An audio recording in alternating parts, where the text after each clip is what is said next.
Mistress shows her true colors. After marriage, now millionaire regrets losing his pregnant wife. Have you ever wondered what happens when selfishness and deceit disguise themselves as love? In this riveting tale of betrayal, heartbreak, and startling revelations, a seemingly perfect couple is torn apart by a sly mistress with hidden motives. The wife, pregnant and vulnerable, walks away, leaving the wealthy husband to indulge in a new romance that appears picture perfect. But when masks slip and true intentions are laid bare, the once confident man learns the most painful lesson of his life. Prepare yourself for a whirlwind of secrets, lies, and dramatic turnarounds that will leave you questioning the meaning of loyalty, love, and regret. Richard Harrington paced across the gleaming marble floor of his Beverly Hills mansion. His polished shoes clicked rhythmically, echoing off the vaulted ceilings. The Harrington estate was once the site of glittering soirees and prestige, an emblem of old money elegance boosted by Richard's ventures in real estate and tech startups. Yet tonight, the atmosphere was fraught with tension. He was on his fourth business call of the evening, arguing over the phone about a delayed construction project in Dubai. Despite an impressive portfolio and consistent success, Richard had begun to sense cracks in the foundation of his personal life. The empire he worked so tirelessly to build was quietly overshadowing the woman he claimed to love, his wife, Alana Harrington. Alana was soft-spoken but resolute, a woman whose gentle heart belied a fierce loyalty. Tall, with dark hair that framed her kind face, she was expecting their child in just a few months. While Richard was engaged in boardroom battles, she navigated prenatal checkups alone. Disagreements over trivial matters escalated rapidly, often fueled by his stress and her growing concerns about emotional neglect. That night, after the tension of phone calls subsided, Richard entered the upstairs master suite to find Alana perched on the edge of their bed. Clutching a sonogram photograph, she looked at him with teary eyes. "You missed today's appointment," she said, voice barely above a whisper. It was important. We were supposed to learn more about the baby's development. Richard's frustration boiled over. "I told you I had an urgent crisis in Dubai. I can't just ignore business." Alana swallowed her hurt. "I understand, but our family should matter just as much." He dismissed her concerns with a wave of his hand. "This is how I provide for us. My business is our future." The rift was palpable. He was drifting further from her, too consumed with deals and expansions to notice the heartbreak blossoming in the woman who carried his child. Little did Alana realize an even darker betrayal loomed in the mansion's shadow, a threat far closer than either of them could imagine. In the opulent world of the Harrington household, new faces came and went: housekeepers, personal assistants, interns for Richard's growing empire. One arrival, however, would change everything. Her name was Melanie Preston, a dynamic blonde with a cunning mind. She appeared at first as a bright intern recommended by a colleague at Richard's marketing firm, Harrington Global Outreach. She was 24 years old, ambitious, and sly enough to fit seamlessly into the hustle of daily operations. Her resume seemed impeccable. Her references glowed with praise. Melanie started off shadowing senior employees, learning the ropes. Richard first noticed her at a charity gala he organized for a children's foundation. She was assigned to help coordinate, running around in a stylish yet modest dress, carrying clipboards and checking details. Her efficiency and charm caught his eye. When she laughed at his jokes, a bit too eagerly, offered to refill his wine glass, or brushed his shoulder with an innocent touch, Richard felt the magnetic pull of flirtation. Alana was unable to attend that gala. Bed rest had been recommended for her because of a minor complication with the pregnancy. From across the luminous hotel ballroom, Melanie's gaze locked onto Richard like a predator spotting prey. She had witnessed countless wealthy men succumb to temptation, and she knew how to make herself indispensable. A few days later, in the Harrington offices, Richard found himself calling Melanie into meetings more often than was strictly necessary. She peppered conversations with compliments about his leadership, his impeccable taste in decor, even the cut of his suit. He tried to dismiss the fluttering in his stomach, attributing it to stress. But it only grew stronger. It was a dangerous dance, and Melanie relished every step. She meticulously studied Richard's habits, his frustrations, and the slight tension between him and his pregnant wife. If Alana had been more present at the office, she might have spotted the viper in their midst. But Alana was at home, following her doctor's orders, trusting her husband's judgment. At that point, no one could have predicted the explosive consequences that Melanie's arrival would ignite. All that mattered was the dangerously charged connection sparking between Richard Harrington and a cunning intern who knew exactly how to get what she wanted. Amid swirling office intrigue, Alana found herself alone in a cavernous home, rattling with every echo of her footsteps. She was under strict instructions to minimize stress, given her recent fainting spell. The near silence of the mansion unnerved her, broken only by the occasional hum of staff working quietly in the background. Her day typically began with a breakfast tray placed in the bright morning room by the cook, Gemma, who offered supportive smiles.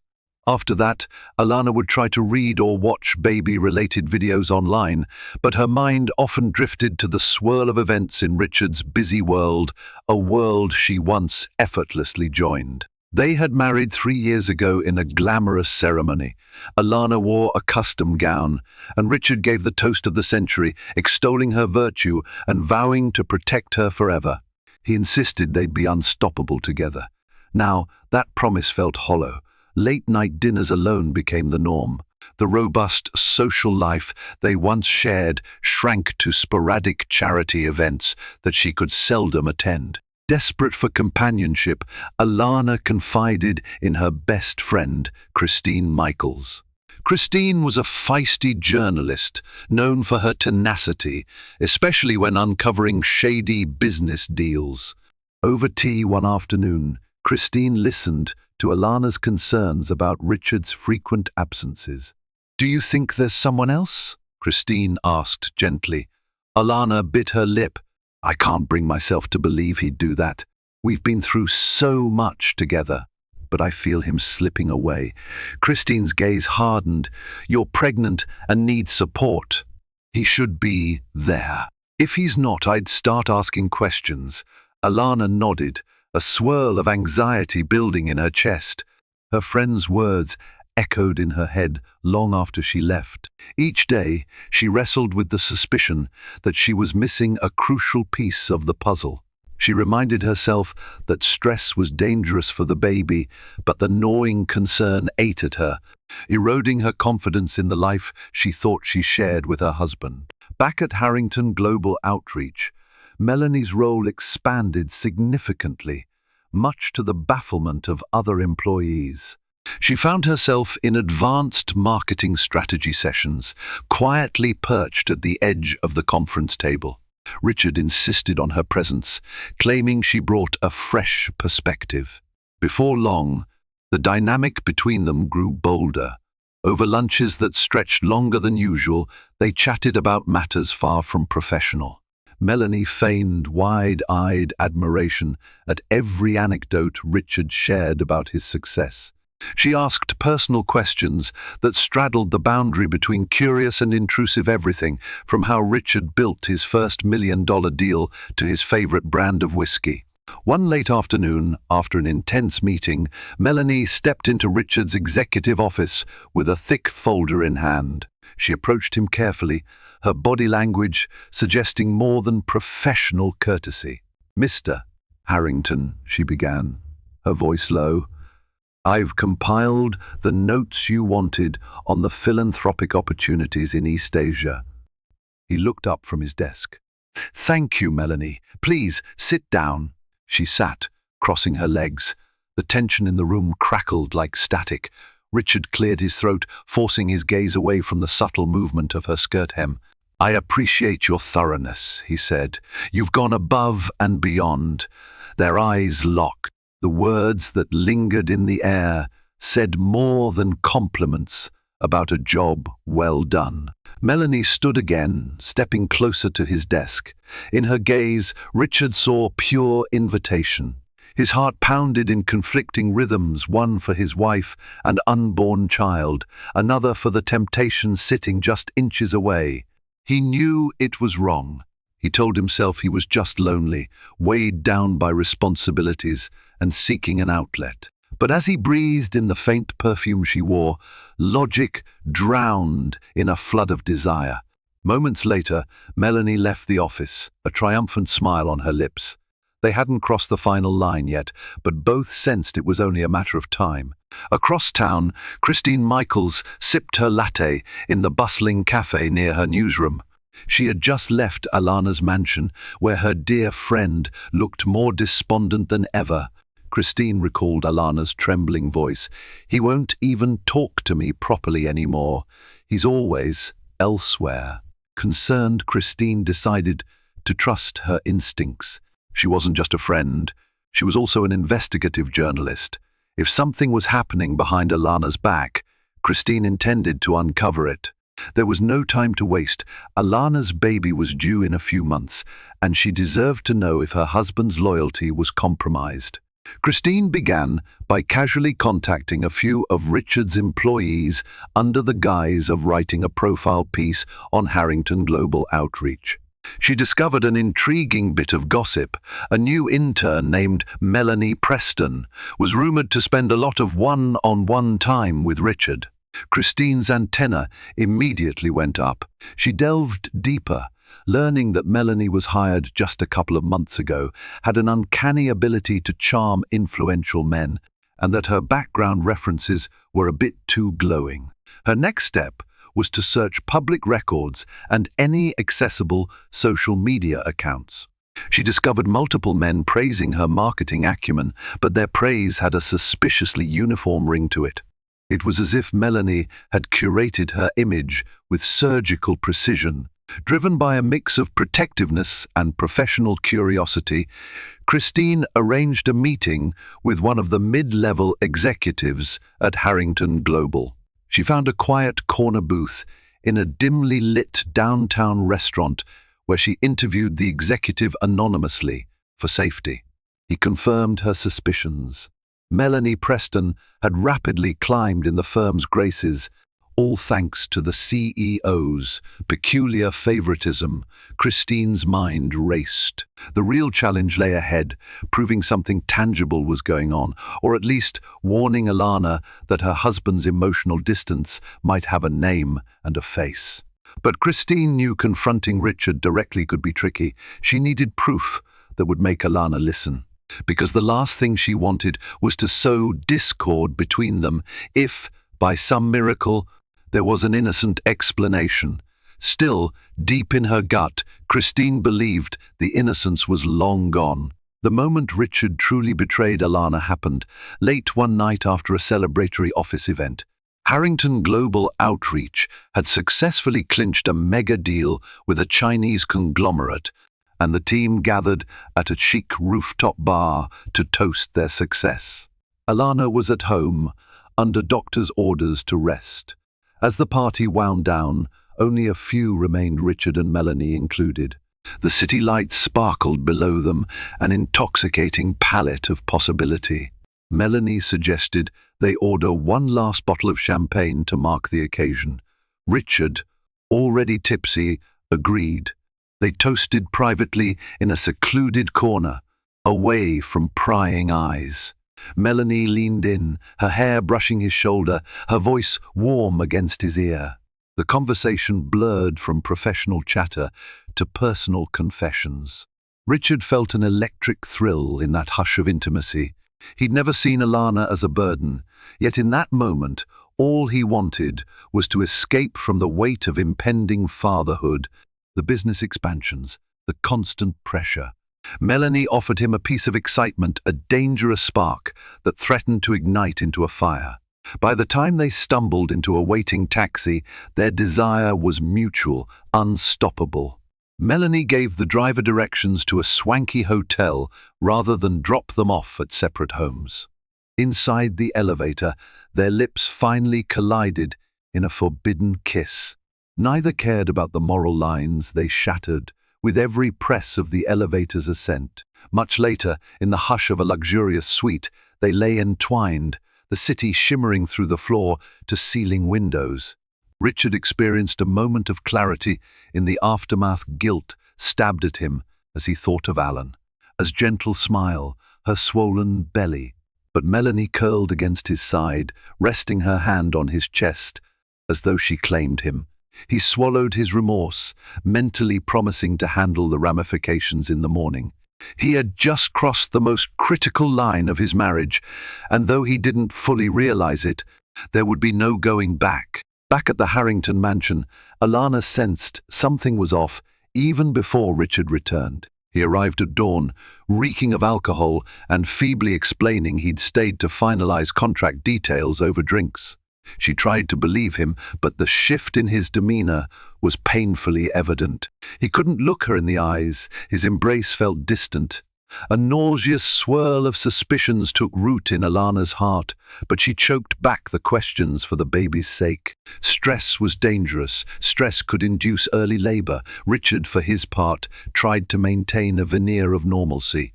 He avoided outright confrontation by throwing himself deeper into business dealings. Whenever he was home, he either slept or pretended to be engrossed in planning expansions. Now that Melanie Preston had truly entered the realm of mistress, Richard's guilt gnawed at him. Yet, shame took a back seat to the allure of their clandestine liaison. Melanie capitalized on this hidden affair. In the office, she maintained a professional facade, polite but not overly familiar. Outside work hours, she sent flirtatious texts or seductive photos to keep Richard hooked. Meanwhile, her eyes gleamed whenever she flashed the expensive gifts he bought her: a diamond bracelet, a designer purse, front-row tickets to an exclusive fashion show. On social media, she curiously posted ambiguous hints about her exciting new life without mentioning names.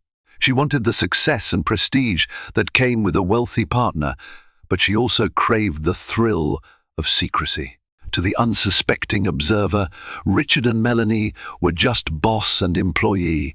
But in hushed corners of the Harrington offices, rumors swirled like wildfire. People noticed the stolen glances, the suspicious timing of both staying late, and the tension when Alana's name came up. Most concluded it was only a matter of time before the scandal erupted publicly. Oblivious to these undercurrents, Alana struggled to maintain her composure. She prayed each night that this creeping dread was just hormones or paranoia. She wanted her marriage to survive, needed it to survive. She had no idea how close she was to devastation. Christine finally gathered enough evidence to take a bold step. She had discovered phone logs showing late-night calls between Richard and Melanie. She also interviewed 2 interns who confirmed seeing the pair leave an office event together in the early hours. The puzzle pieces were lining up in a grim picture. Armed with these revelations, Christine went to Alana. She arrived at the mansion one afternoon, cradling a stack of documents and a heavy heart. She found Alana pacing the living room, holding her belly protectively. After exchanging greetings, Christine took Alana's hand. "We need to talk. It's about Richard." Alana's eyes filled with dread. "Just tell me." In measured, sympathetic tones, Christine laid out the suspicious circumstances: late-night calls, hotel receipts in Melanie's name, charged to a company card, eyewitness accounts of flirtatious behavior. Each piece landed like a blow on Alana's psyche. By the time Christine was done, Alana's face was ashen. "There must be an explanation," Alana whispered weakly. "He can't just betray me like this." Christine pulled her into a hug. "I'm so sorry. I wouldn't bring this to you unless I was certain." Tremors shook Alana's frame. She stared at the evidence, tears blurring her vision. She remembered the bright vow they made at the altar, how Richard said he would always stand by her. Now, these broken vows threatened the stability of her entire world. In a shaky voice, Alana murmured, "I have to speak to him. I can't live like this." Christine nodded, throat tight. "You deserve the truth. But promise me, no matter what happens, take care of yourself and the baby first." Alana crumpled into a chair, her hand trembling against her swollen belly. She'd hoped her dread was just unfounded paranoia, but the truth was even more agonizing than she'd imagined. The question now was, what would she do with it? That evening, Alana waited for Richard in the dimly lit sitting room, the evidence meticulously arranged on a nearby table. She rehearsed 1,000 questions in her head, but her emotions were so raw that every scenario ended with heartbreak. Finally, she heard the front doors open and the tired shuffle of Richard's footsteps. He rounded the corner, pausing at the sight of Alana's rigid posture. Something in her expression made him uneasy. "Alana?" he asked carefully. "Is everything all right?" She inhaled sharply, fighting the urge to scream or break down. Slowly, she held up a hotel receipt. "Care to explain this charge from the Magnolia Suites?" Richard's face blanched. "That's company business." "Stop lying to me," Alana cut in, voice trembling with anger. "I have phone logs, eyewitness accounts. I know it's Melanie Preston. Do you have any idea how this feels?" Caught, he slumped into a chair. "Alana, I'm sorry. It just happened. I felt alone, stressed with work. I never wanted to hurt you." Tears streamed down Alana's cheeks. "I'm carrying your child, Richard. You didn't even think of us." His mouth opened and closed, searching for a justification. "You have to understand our relationship changed. You were distant, always concerned about the pregnancy. And my responsibilities at work." A fury ignited in her eyes. "You think that's an excuse? That I should be more understanding of your cheating because we're having a baby? Or because your job is stressful?" He rose, stepping closer, hands raised in a futile attempt at solace. "I never meant to fall into this. It just happened, and I'll end it. I promise." But the betrayal was already too severe. Alana could barely stand to look at him. "The worst part is, you keep lying. You say you'll end it, but do I even trust that?" Richard's silence spoke volumes. Alana choked back a sob. "I need space. I can't be here right now. Not like this. I'll stay at my mother's place for a while." Panic flickered across Richard's face. "You can't leave. You need rest, proper care. This is your home."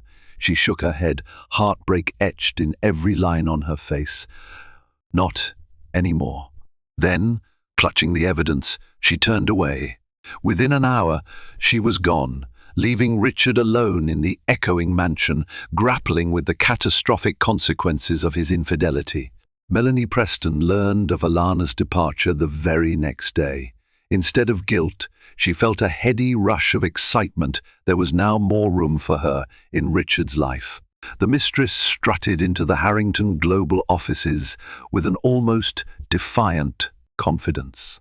She flaunted her new status, though unspoken, in front of co-workers who pretended not to notice. In private, Melanie texted Richard relentlessly, urging him to stop living in regret and enjoy what life has to offer. At first, he was uneasy, torn by guilt and residual love for Alana. But with each day that passed and no sign of Alana returning, he found himself drowning in a toxic mix of remorse and defensiveness. He turned to Melanie as a desperate crutch, hoping to numb the pain of losing his wife and unborn child. When they were together, Melanie indulged him in lavish activities, a weekend trip to a Malibu beach house, 6 seats at an NBA game, and expensive dinners at top-tier restaurants. She posted selective glimpses on her social media, never blatantly featuring Richard's face, but leaving enough hints for people to speculate. Her phone buzzed with messages from curious friends. This was the high society life she had always craved. In the background, however, Melanie's appetite for Richard's wealth became clearer. She prodded him about potential real estate investments under her name, citing business reasons. She hinted she'd love to own a piece of Harrington Global stock, claiming it would symbolize his commitment to their relationship. Meanwhile, she cast subtle criticisms on Alana's fragile constitution and lack of understanding of the high-stakes business world, reassuring Richard that their union was somehow more equal. Richard, though not naive, was too emotionally exhausted to see the red flags. He'd wake up missing Alana, but then Melanie would distract him with some new indulgence. He tried to tell himself that his life was simpler now, without the guilt of lying to Alana. But the truth was, he felt hollow, craving an absolution he couldn't find in Melanie's arms. Meanwhile, Alana found refuge at her mother's cozy suburban home in Orange County. Far from the palatial Beverly Hills mansion, this modest house offered something she desperately needed: unconditional love. Her mother, Diana Chambers, a retired schoolteacher, fussed over her daughter like a hen with a wounded chick. Diana's small, sunlit kitchen and the scent of warm bread provided a comfort Alana had forgotten amid the sterile luxury of the Harrington estate. Every morning, Alana woke to supportive smiles, gentle hugs, and cups of herbal tea. She spent quiet afternoons organizing baby items, reading about childbirth, and talking with Christine, who visited often. Pain lingered, though. The ring on her finger felt heavy, a testament to broken vows. She debated whether to remove it, but doing so made her feel as if she was giving up on any hope of reconciliation. While she resented Richard for his betrayal, the child within her was still half his, and that bond weighed heavily on her decisions. Christine updated Alana on the swirling rumors around Richard and Melanie, how they were seen dining together, whispering in corners at business events. Each new piece of gossip pricked Alana's heart.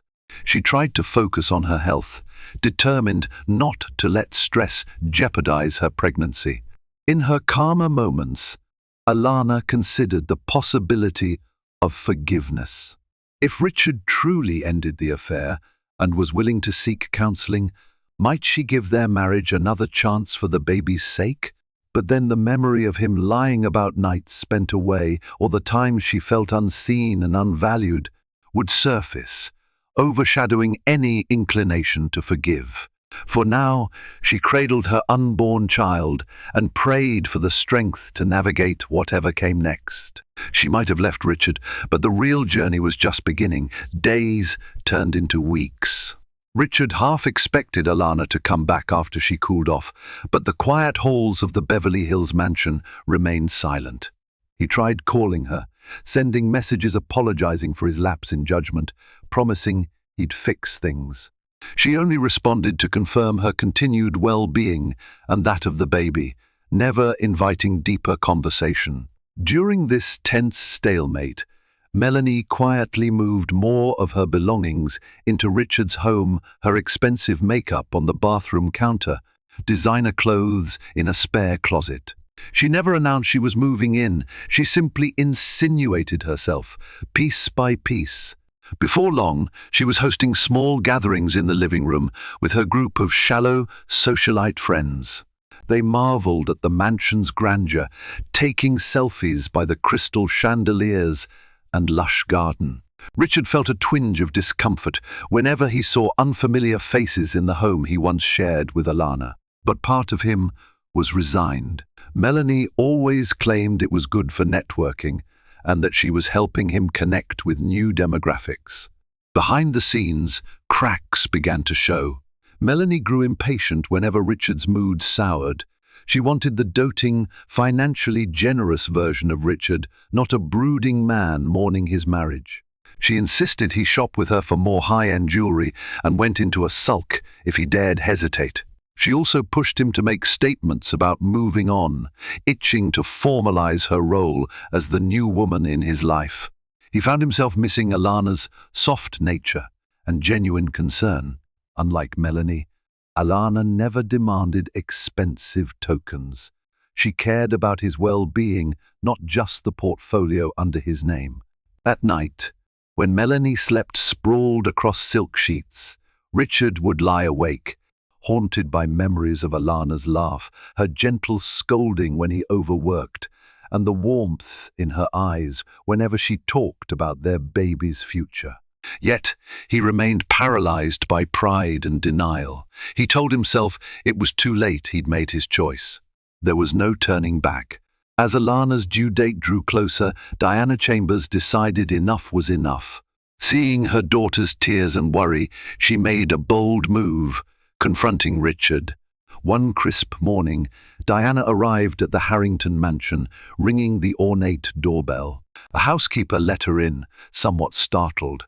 Diana scanned the lavish foyer, noticing subtle changes shoes that weren't Alana's, a perfume in the air that wasn't Alana's brand. Fury kindled in her heart. She found Richard in his study, hunched over business documents.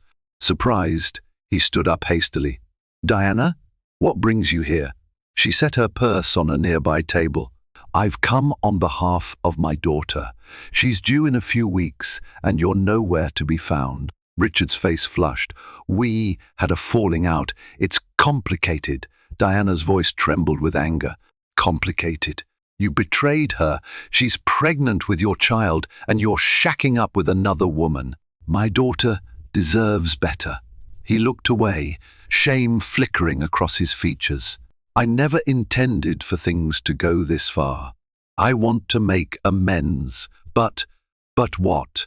You can't leave your mistress because you enjoy her too much? Or are you too proud to beg for forgiveness?" Diana's sarcasm stung. She took a step closer. "Listen to me, Richard Harrington. Alana is strong, but she's hurting. If you have any decency left, you'll reach out, show her you care more about the child than your bruised ego." Richard's hands clenched into fists.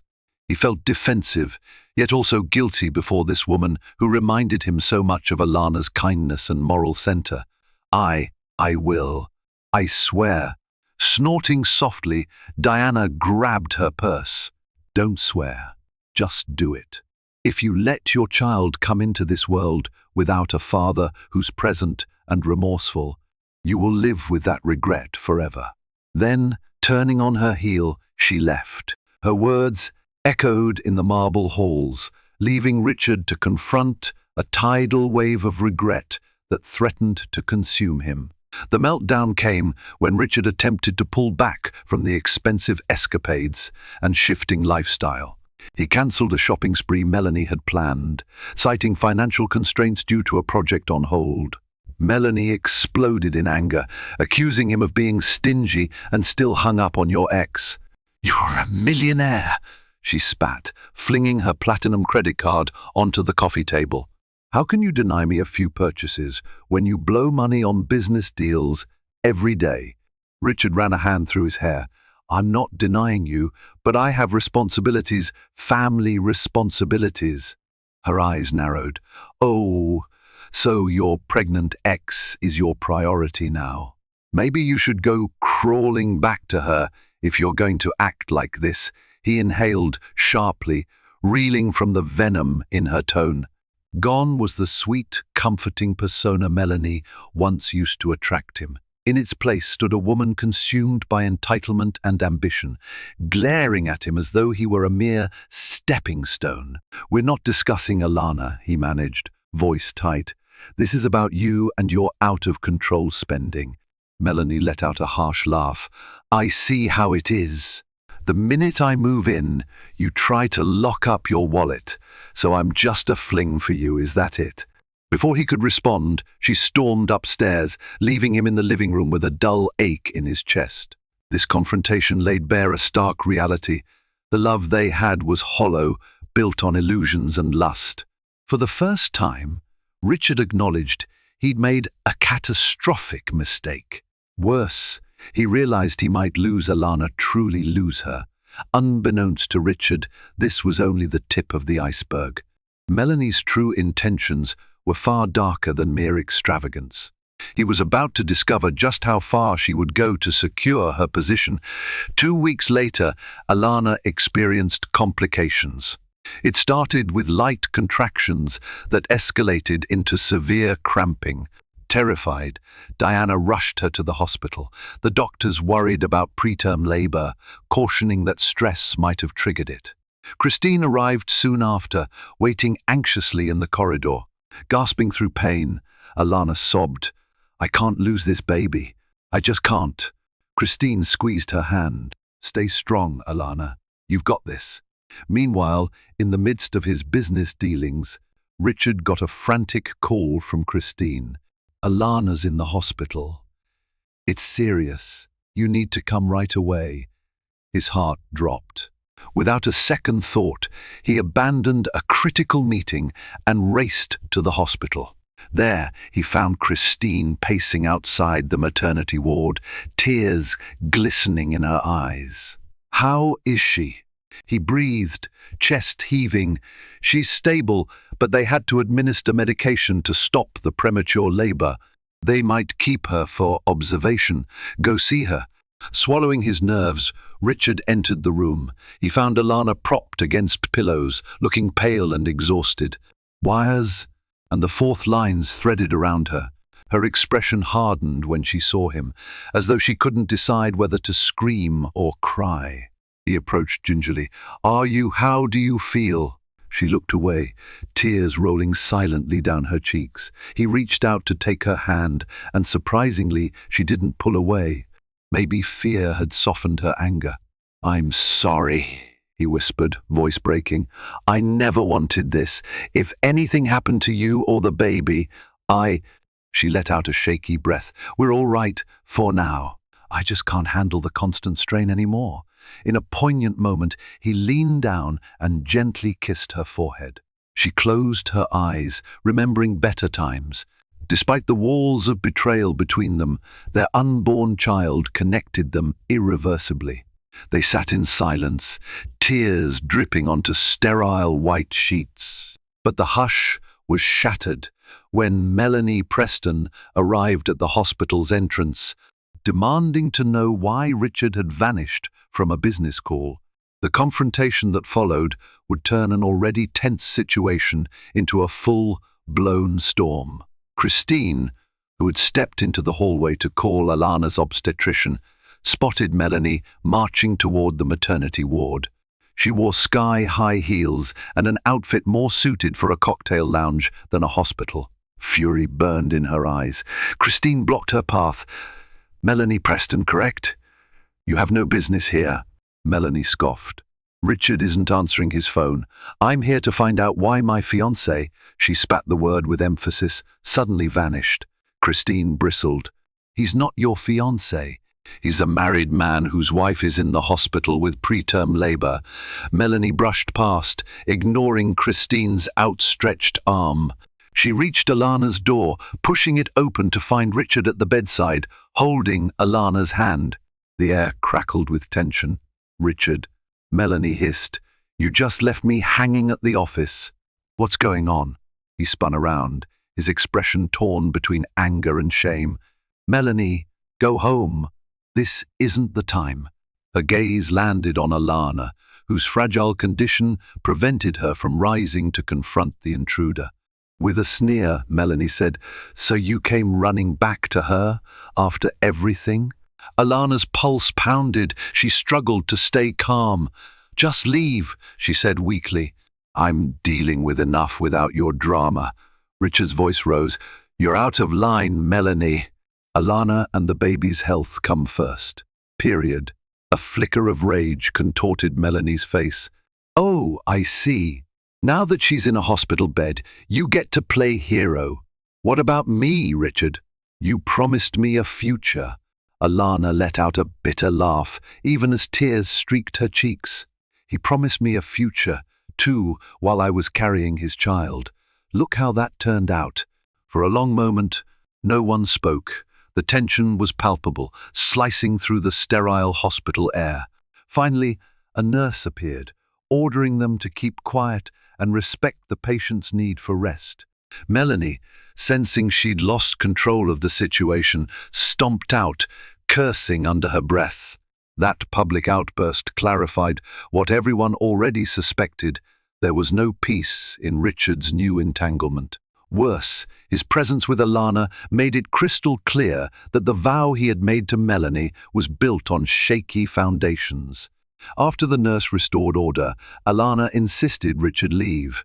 "I need to rest," she said, her voice trembling with residual shock from Melanie's intrusion.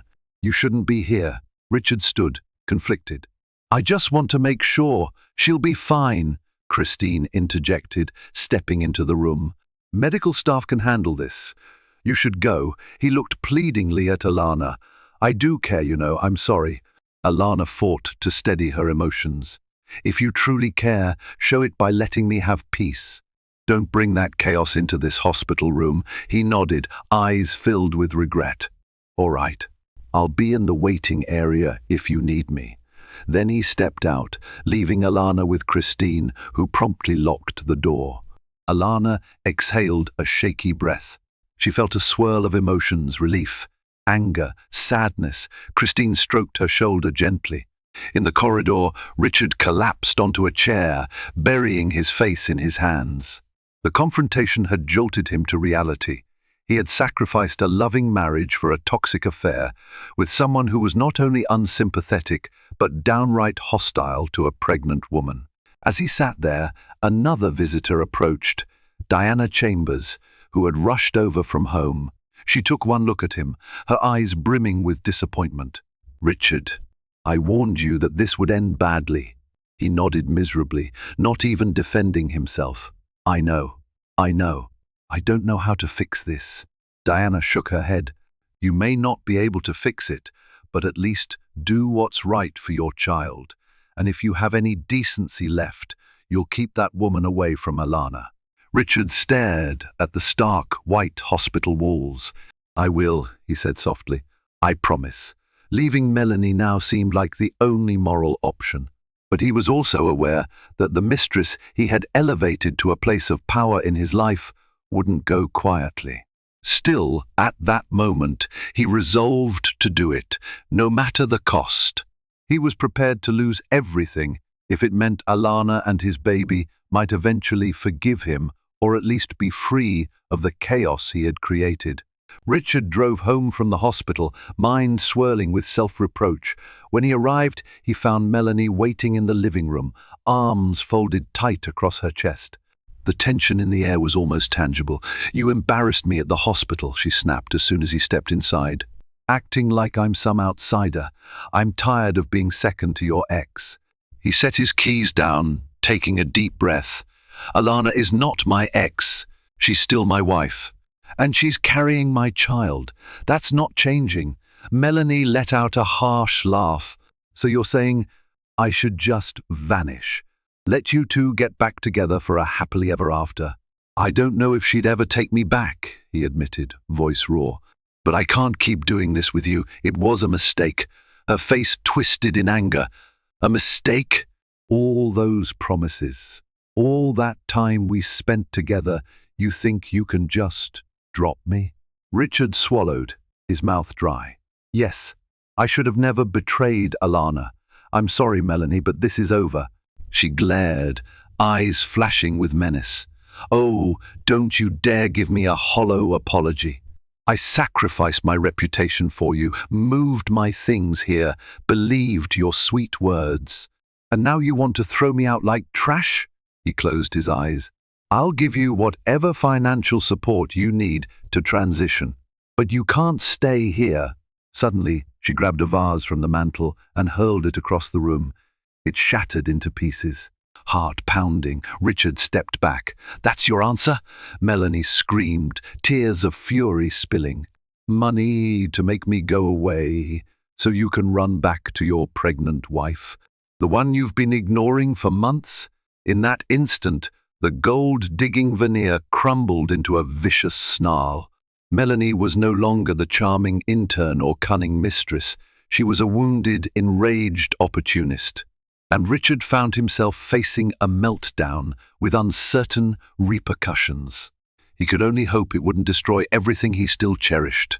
After the explosive confrontation, Melanie locked herself in one of the guest bedrooms. The staff whispered about shattered vases and raised voices, scurrying to clean up glass shards. Richard retreated to his study, shaken, trying to figure out how to extricate himself from the situation without further harm. Later that evening, he forced himself to approach her, knock on the door. She opened it, eyes red, face puffy with rage and tears. Before he could speak, she thrust a set of photos in his hands. They showed him and Melanie in compromising positions, exiting a hotel, kissing in the backseat of a car, the two of them laughing intimately in a private pool at the Malibu beach house.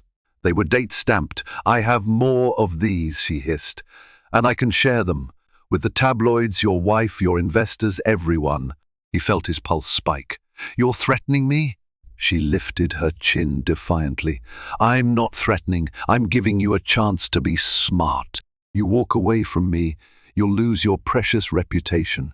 Maybe even some business deals. Once these photos hit the internet, your board might reconsider their faith in you." He breathed heavily, scanning the images. A scandal like this could indeed jeopardize his deals, but what scared him more was the damage it would do to Alana if these went public. The humiliation, the emotional devastation at having their personal drama plastered across headlines.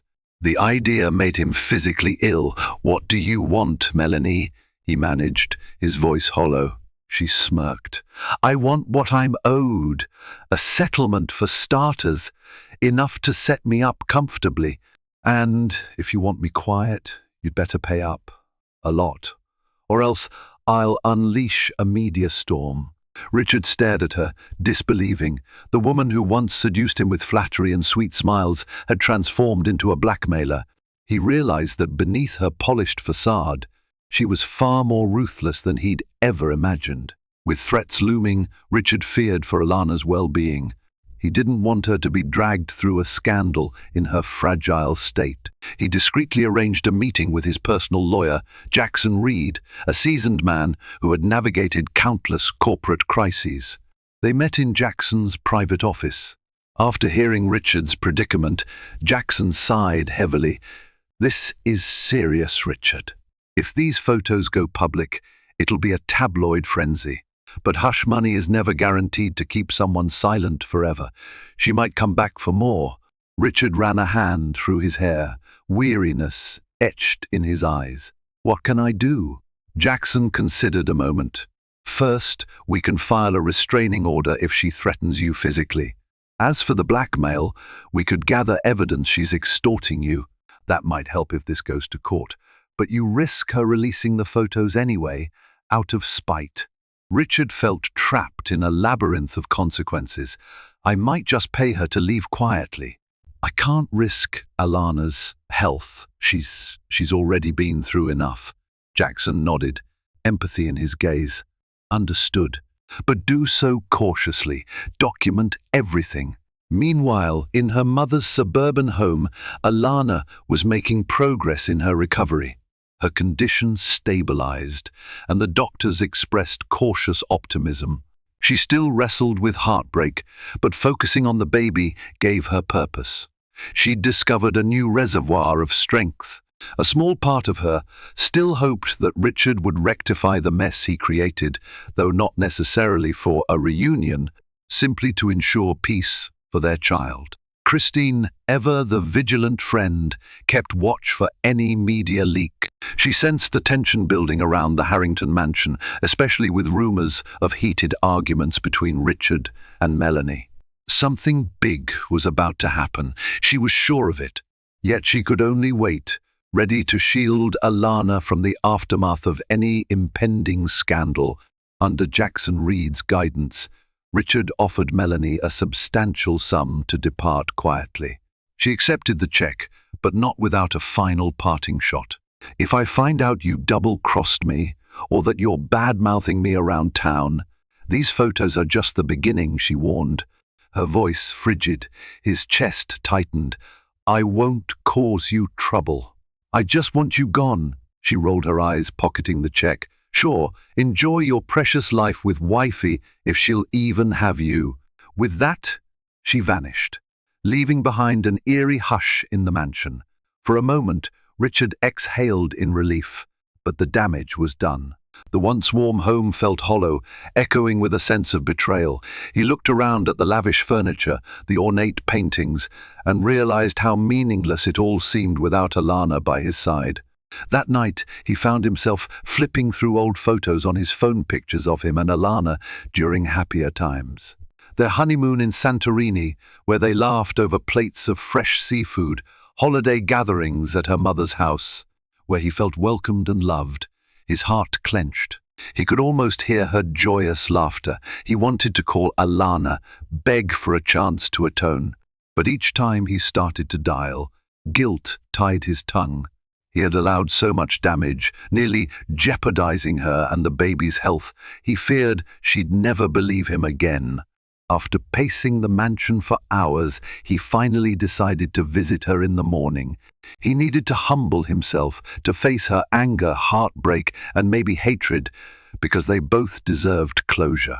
And if there was even a glimmer of hope for reconciliation, he needed to seize it. At dawn, Richard drove to Orange County. His palms sweated on the steering wheel. Upon arriving at the quaint suburban home, he parked by the curb, steeling his nerves. The sky was tinged with pink, a fragile hope in the early light. Diana answered the door, arms crossed protectively. "If Alana doesn't want to see you, I'll make you leave," he nodded, swallowing. "I understand." Surprisingly, Alana emerged from the living room. She was visibly pregnant, her face drawn but resolute. "It's all right, Mum," she murmured. "I'll talk to him." They sat on the small porch, awkwardly perched on rattan chairs, once used for lazy afternoon chats. Now, the tension hung like a storm cloud. "You look healthier," Richard said softly. "I'm better," she replied, voice guarded. "What do you want?" He took a shaky breath. "I'm sorry for everything. I ended it with Melanie. It was the worst mistake of my life. I know words aren't enough, but I'm begging for a chance to earn your forgiveness." Alana's eyes flashed with hurt. "You think just because you ended it, I can forget the betrayal, the heartbreak, the fact that you put our baby at risk?" He winced. "I'll do anything to make this right." Her laughter was devoid of humor. "And what is right now? Our marriage is in pieces, Richard. Do you even know the emotional toll you inflicted on me, on this child?" He reached for her hand. She didn't recoil this time, but neither did she reciprocate. Tears glistened in her eyes, betraying the tumult she felt. "I can't undo the past," he said, voice trembling. "But I want to be there for you and the baby. Even if you never want to see me again, at least let me be a responsible father." Her gaze flickered. She could see the genuine remorse in his eyes. Maybe he truly meant it, but the wounds were fresh. "I don't have an answer for you yet," she said, tears streaking her cheeks. "Right now, I need to protect my heart and my child. I can't make a decision about us until after the baby's born." He nodded, tears forming in his own eyes. "I understand. I'll be here whenever you decide. And I'll provide anything you need, even if you never take me back." A fragile silence enveloped them. It wasn't forgiveness, nor was it final rejection. It was a tentative truce in the aftermath of a storm, one that left open the faint possibility of rebuilding shattered trust. As fate would have it, Alana went into labor 3 weeks later, a few days earlier than expected. The rush to the hospital was frantic. Christine and Diana were by her side. The baby's arrival sent a ripple of panic through Richard, who was informed by an urgent call from Christine. Racing once again to the maternity ward, he arrived just in time to hear Alana's screams from the delivery room.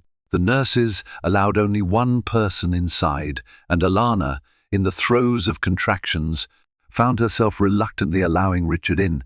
Despite everything, she wanted him to see his child's birth. It was an intense labor, complicated by Alana's earlier health issues. Hours passed in agony, with Richard coaching her breathing, clutching her hand. He witnessed her pain, her tears, and the sheer courage she displayed to bring their child into the world.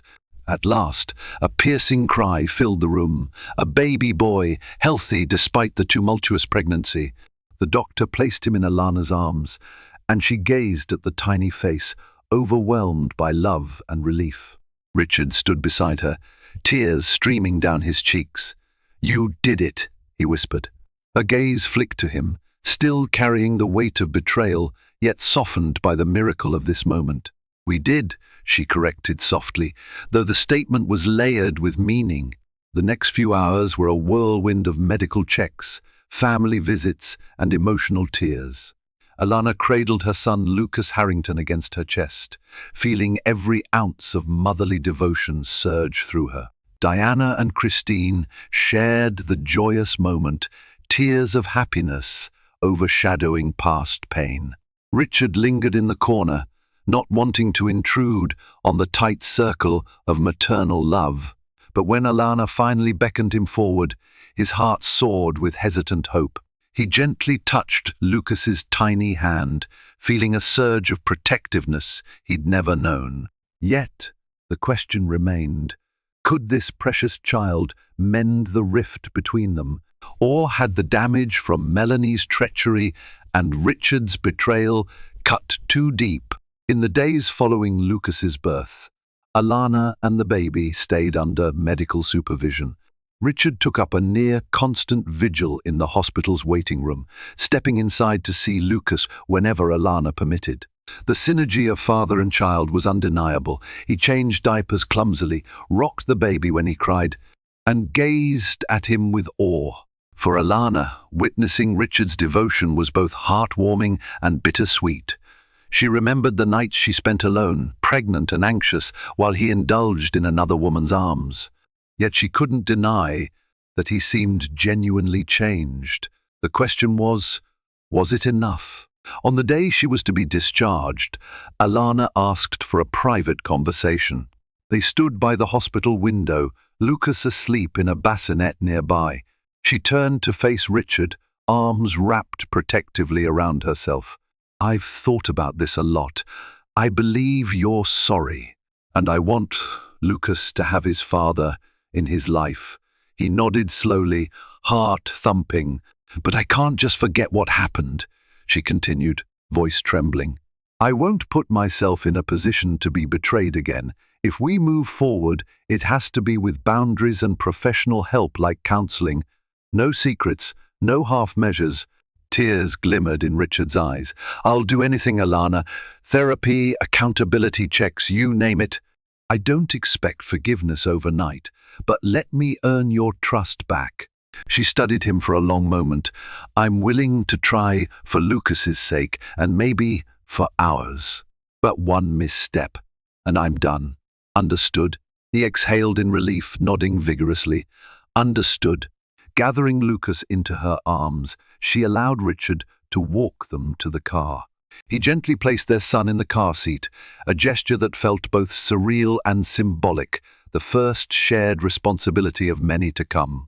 And so, amidst the swirling aftermath of infidelity, heartbreak, and an unholy alliance with a manipulative mistress, they forged a fragile new path.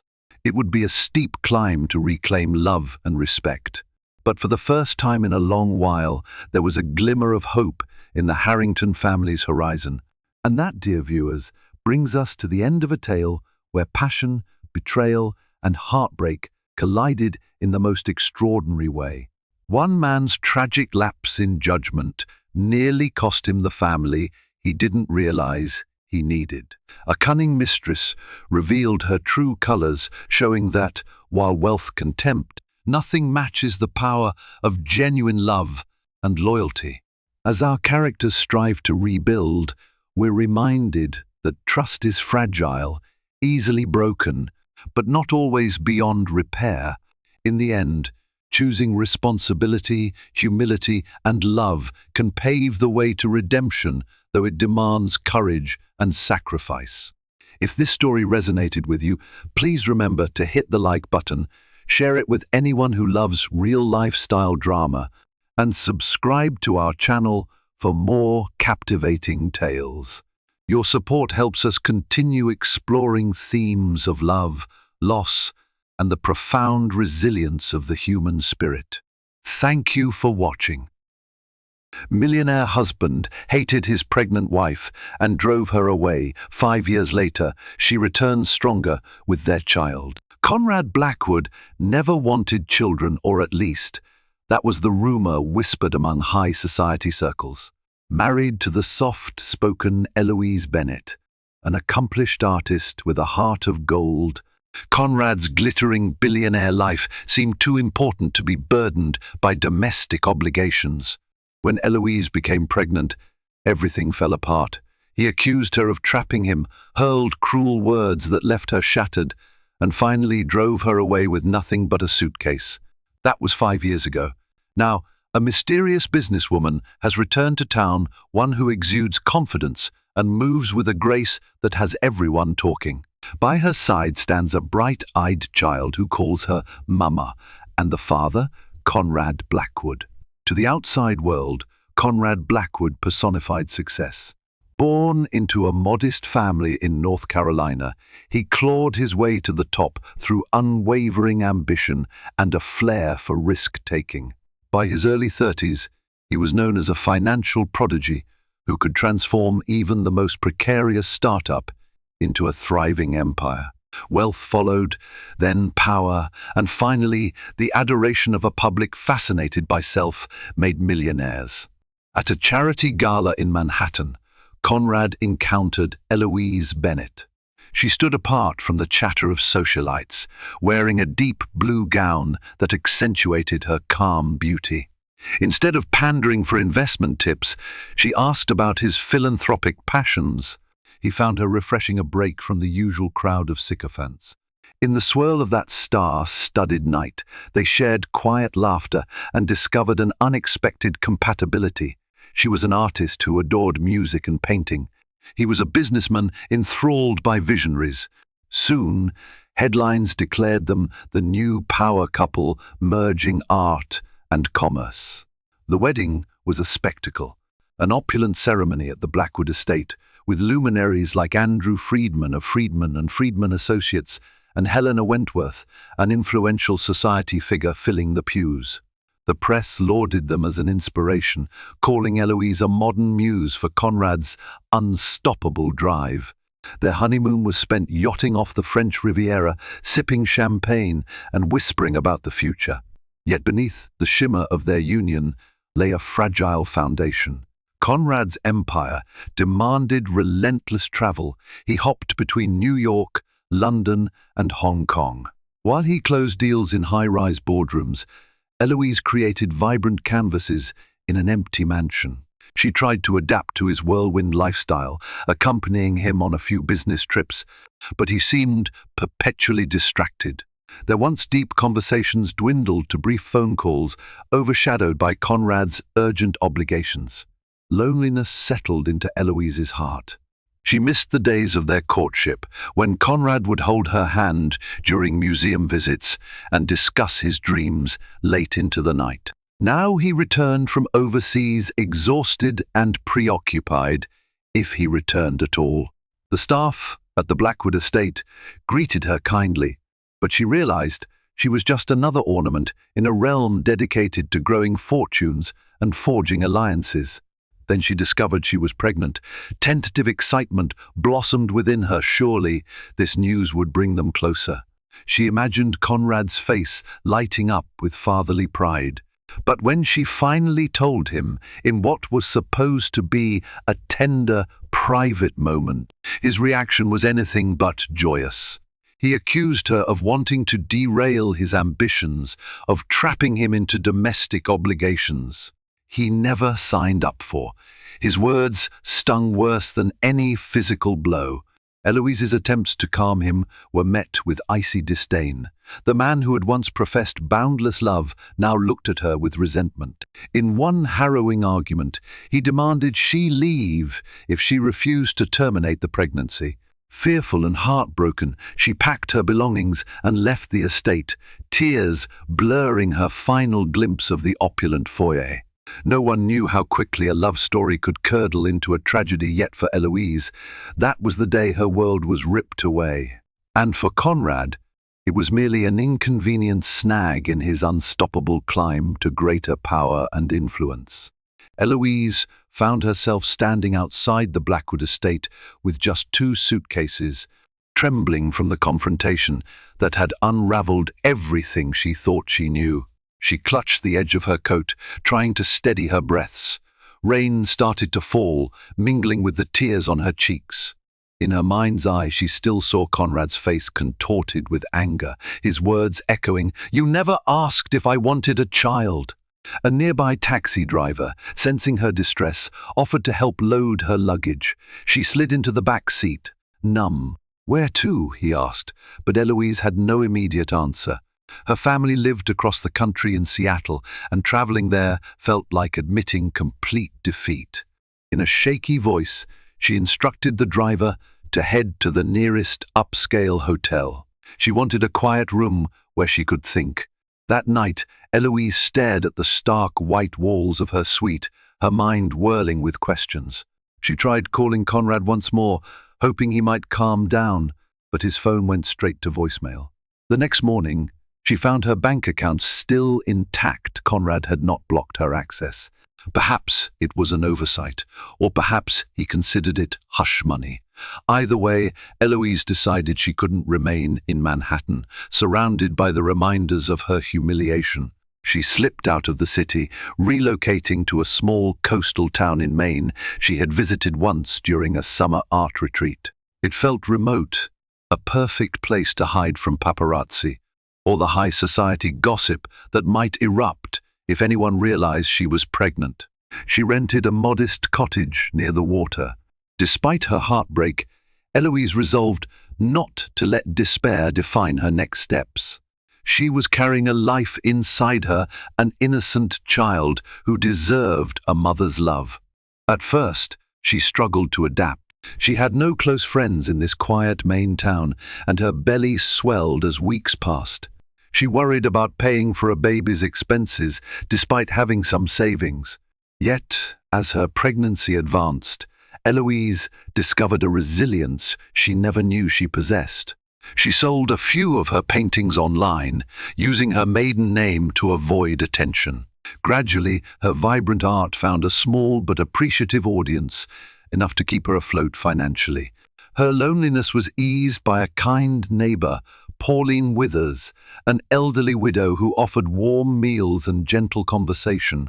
Pauline noticed Eloise's blossoming pregnancy and, with a maternal warmth, insisted on accompanying her to doctor appointments. Over herbal teas in Pauline's cozy kitchen, Eloise found a listening ear. Slowly, she shared the barest details that her marriage ended when her husband rejected the baby. Pauline never pressed for more. "You're stronger than you think," she said, patting Eloise's hand. "Life can be harsh, but sometimes heartbreak molds us into who we're meant to be." Eloise wasn't sure she believed that yet, but she clung to the hope that this child, her child, would be worth every tear she had shed. Months later, she went into labor on a crisp autumn morning. With Pauline's help, she delivered a baby girl in a nearby hospital. The doctors marveled at Eloise's calm determination, and when they placed the tiny infant in her arms, she felt a surge of fierce love. Amelia Bennett, she named her daughter, giving her Eloise's maiden name, no reference to the father who had cast them aside. In that moment, Eloise vowed to protect Amelia with every fiber of her being. Conrad Blackwood might have turned away, but Eloise would forge a future on her own terms, no matter how solitary or demanding it proved to be. Eloise's first year as a single mother tested her in ways she'd never experienced. Amelia needed constant care, and Eloise juggled the exhaustion of nighttime feedings with the struggle to earn a living. Sleep was scarce, and the demands of motherhood left her little time to dwell on Conrad's betrayal. In the quiet moments, however, the past would gnaw at her. She wondered if Conrad ever thought about the life he had rejected. But Amelia's bright eyes and tiny laughter acted as an anchor. She found unexpected solace watching her daughter giggle at the simplest wonders: a flickering candle, the ocean breeze ruffling her hair. That playful innocence reminded Eloise that her child deserved more than regret and bitterness. So she painted whenever Amelia napped, pouring her raw emotions onto canvas. Scenes of heartbreak mingled with glimpses of hope, swirling into pieces that spoke of loss but also resilience. Pauline continued to lend support, babysitting Amelia while Eloise traveled to art fairs in nearby towns. Word spread about her intense, evocative artwork. Over time, she received commissions from small galleries. Slowly, her reputation grew beyond the sleepy Maine community. Some recognized her style from her earlier exhibitions back in Manhattan, but she remained discreet, signing only her first name or using E. Bennett. Still, finances were tight. Eloise resisted using more of Conrad's money than necessary. It felt tainted.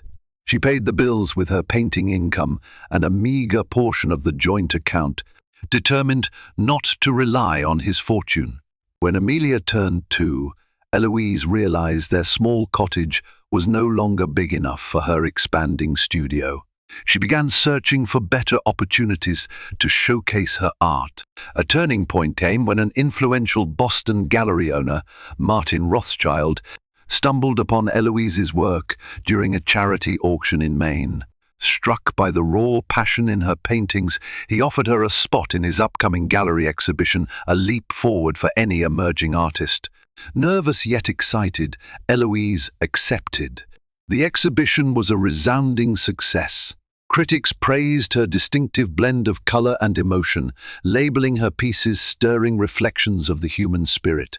Martin, delighted by the response, introduced her to well-heeled clients who commissioned private works.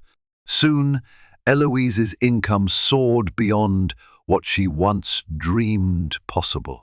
She no longer had to weigh every grocery purchase against her painting supplies.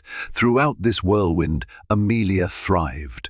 The child, with her curly dark hair, had Eloise's gentle nature and an uncanny spark in her eyes that sometimes reminded Eloise of Conrad. Each time that flicker appeared, Eloise felt a pang, part sorrow, part acceptance, that Amelia had a father out there who had never met her. But she pushed that pain aside, focusing on building a stable life for her daughter. Within a few short years, Eloise emerged as a rising star in the New England art scene. She managed to buy a small home closer to Boston, complete with a sunlit studio, a perfect environment to nurture Amelia and her creative pursuits. Living under her maiden name, Eloise Bennett, gave her the freedom to craft a new identity far from the superficial society dinners where she once held Conrad's arm. But she knew deep down that her past with Conrad remained a dormant secret. A confrontation still loomed, and it seemed only a matter of time before fate or circumstance would draw them back into each other's orbit, especially now that Eloise was no longer the vulnerable figure he had dismissed. In the 5 years since Eloise disappeared, Conrad Blackwood soared to new financial heights. He orchestrated 2 colossal mergers and ventured into real estate developments in Asia. Media outlets hailed him as a visionary. He graced the covers of business magazines and commanded speaking engagements on entrepreneurship. Whenever a journalist asked about his personal life, he dodged with polished ease. Rumors swirled that his wife had left him, but no confirmed details surfaced. His corporate machine functioned too seamlessly to let scandal overshadow his successes. Yet behind the veneer of triumph, Conrad experienced moments of inexplicable emptiness. Late at night, In his penthouse overlooking Manhattan, he sometimes paused at the window, swirling a glass of whiskey, remembering fleeting flashes of Eloise, the softness of her voice, the warmth of her smile.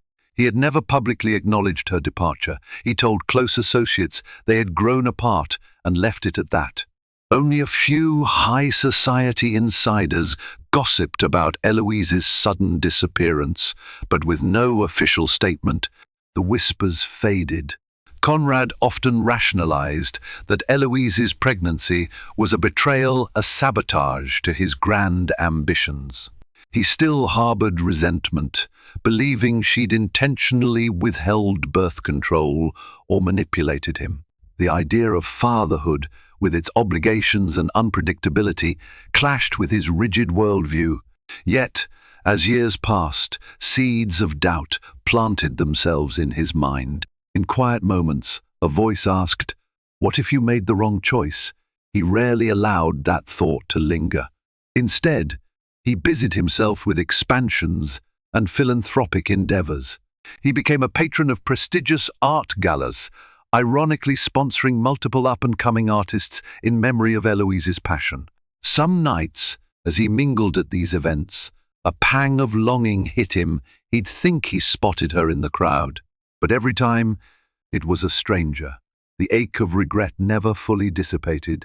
Despite his outward success, Conrad's personal life remained barren.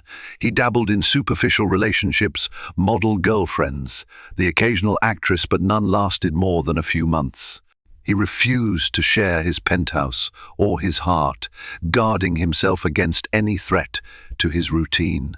Even his parents, once proud of his achievements, noticed a guarded edge in him. When they gently asked about grandchildren or a stable family life, he dismissed the topic. One evening, Andrew Friedman, Conrad's longtime mentor and a veteran investor, summoned him to dinner. Over an expensive bottle of red wine, Friedman expressed concern that Conrad was hitting a personal plateau. "Men like us, we thrive on success," Friedman mused, "but we also need meaning beyond the deals." Conrad bristled. He didn't appreciate Friedman's insinuation that something was amiss. He had wealth, influence, why wouldn't he be content? Still, Friedman's words stuck with him. Walking back to his car, Conrad spotted a mother cradling a toddler, the child's laughter echoing against skyscrapers. A pang tightened his chest. In that fleeting moment, he wondered if his child had grown somewhere far away.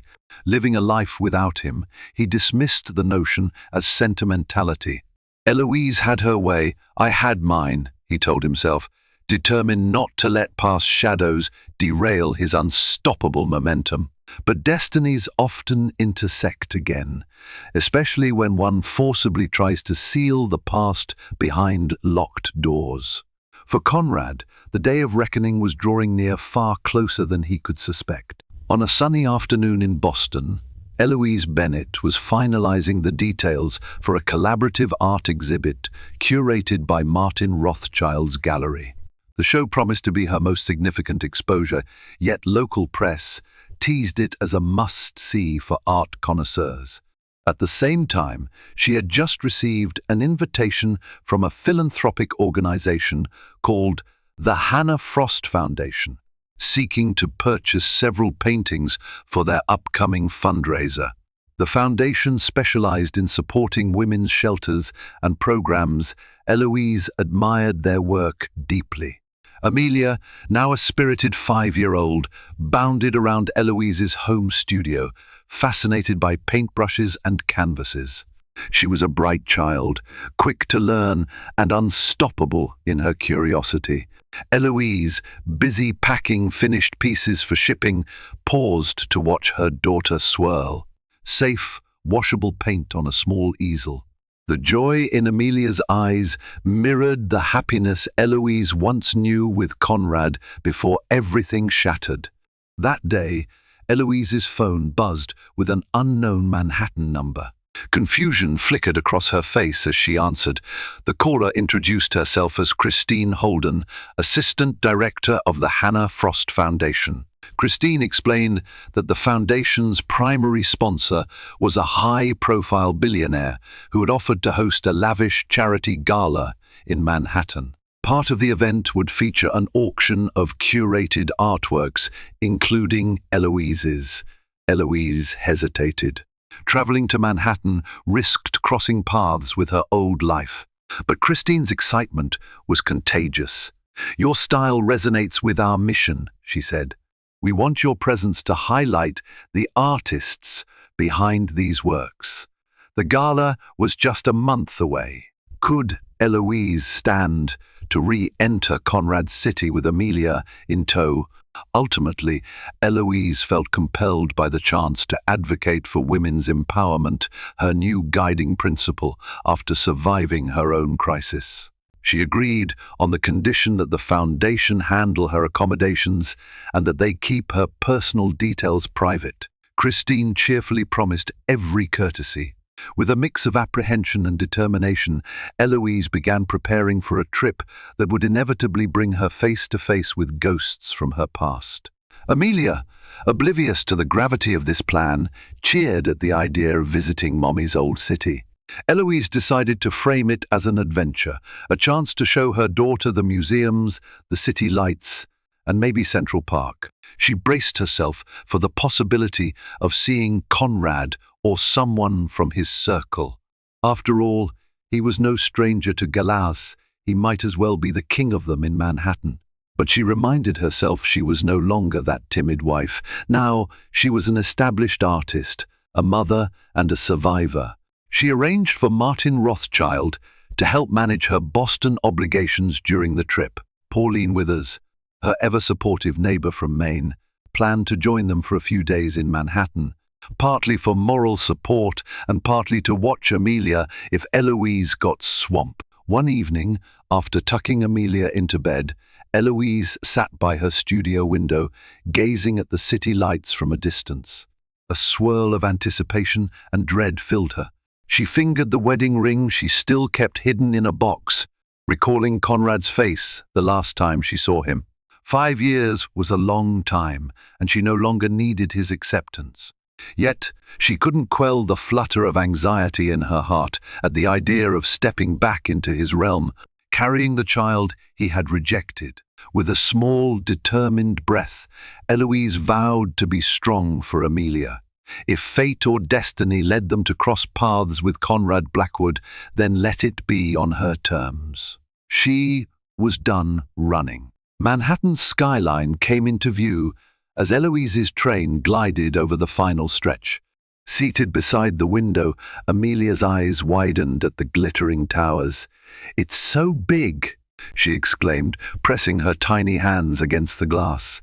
Eloise managed a gentle smile, ruffling her daughter's hair. "Yes, it is. I used to live here." Amelia's questions tumbled forth. "Did you like it? Did Grandma and Grandpa visit you here?"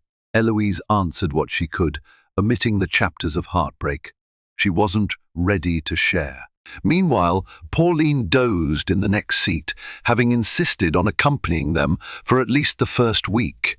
When they arrived at Penn Station, Christine Holden from the Hannah Frost Foundation greeted them, exuding genuine warmth. She had arranged for a comfortable suite at a family-friendly hotel. Over the following days, Eloise would attend gala planning meetings, finalize her artworks display, and possibly give a brief talk on the intersection of art and advocacy. Christine assured Eloise that the sponsor's identity remained private, though she teased that the backer was rumored to be a major figure in the city's business scene. Eloise pretended not to notice the chill creeping up her spine at the thought of Conrad. She reasoned there were countless wealthy benefactors in Manhattan. The schedule was hectic. Mornings were spent with Christine at the Foundation's Midtown office, reviewing floor plans for the gala venue. Afternoons found Eloise guiding Amelia through the city's wonders, Times Square's neon chaos, a ferry ride past the Statue of Liberty, a stroll through the Metropolitan Museum of Art. Each time Amelia giggled in delight, Eloise felt her nerves ease, even as a sense of watchfulness lingered. Pauline took Amelia to Central Park one afternoon, so Eloise could rehearse her short speech with Christine. Standing in a chic boardroom, Eloise tested the microphone, feeling uncharacteristically nervous. This moment was not only about her art, it was about proving to herself that she could be in Manhattan, speaking publicly without cowering under the weight of her past. During a break, Christine took a call in the corridor. Eloise fiddled with her note cards, only half listening to the muffled conversation. Then Christine returned with an apologetic smile. "Small scheduling shift," she explained. "Our sponsor wants a private preview of the artworks tomorrow evening at the gala venue. He specifically asked if you'd be available." Eloise frowned. "Is that common, for a sponsor to do a private preview?" Christine nodded. "He's known for wanting personal insight from the artists before the main event. Usually, it's harmless, a quick walkthrough, some conversation. It helps him prepare remarks or align with the cause." "He's quite thorough." Apprehension churned in Eloise's stomach. Something about a secretive, powerful sponsor requesting a private meeting felt ominously familiar. But she also realized she couldn't refuse. This sponsor could help raise substantial funds for the foundation. And to back out now risked damaging her hard-earned professional standing. She forced a smile. "Sure, just let me know the time and place. I'll be there." That night, after tucking Amelia in at the hotel, Eloise paced the suite's living room. Pauline watched her quietly. At last, Eloise confided her fear. "What if it's him?" Pauline's brows furrowed. "Then you show him the woman you've become," she replied softly. "You have nothing to prove, except that you survived and you've thrived." Eloise nodded, holding back tears. 5 years ago, Conrad had driven her away, pregnant and alone. Now she stood on the brink of unveiling the life she'd built in his absence. Tomorrow might bring old pains to the surface, but it also promised the possibility of closure or confrontation. She squared her shoulders, determined to face whatever lay ahead with the courage motherhood had instilled in her. The following evening, Eloise found herself in a grand ballroom attached to a prestigious Manhattan hotel. Floor-to-ceiling windows showcased the city's skyline, while staff hustled to arrange tables draped in white linen. Christine waited anxiously by the main entrance, clipboard in hand. Eloise wore a sophisticated black dress that exuded quiet elegance, far from the girlish gowns she once wore at Conrad's side. Her heart thumped as she skimmed over the curated artworks, double-checking their arrangement. Soft lighting cast warm glows on her pieces, each painting a testament to her journey, storms of color giving way to serene horizons. Christine brushed her arm gently. He should arrive any minute. Eloise inhaled, bracing herself. She clenched her fists briefly, then forced them to relax. "Whatever happens, I am stronger now." A cluster of bodyguards entered first, scanning the ballroom. Then, from behind them, stepped Conrad Blackwood. He was every bit the imposing figure. She remembered tall, with crisp, expensive tailoring, hair neatly combed back. Yet there was a slight weariness around his eyes she hadn't seen before. His gaze swept the room before settling on Eloise. Instant recognition lit his face, followed by a jolt of shock that froze him in place. Time seemed to slow. Christine, oblivious to their history, beamed. "Mr. Blackwood, this is Miss Eloise Bennett, our featured artist. She'll guide you through her works." Christine paused as she noticed Conrad's reaction. He stood there, eyes wide, mouth parted, as though struggling for air. Eloise managed to keep her composure, though her pulse thundered in her ears. She inclined her head politely. "Mr. Blackwood." For a tense moment, neither spoke. Christine glanced between them, puzzled. Then Conrad cleared his throat, forcing a tight smile. "Miss Bennet," he said, voice hoarse, "I've been looking forward to seeing your collection." Christine, still sensing friction, hastily excused herself to oversee final preparations, leaving the two face to face. Eloise led him among the paintings, describing each piece with professional poise.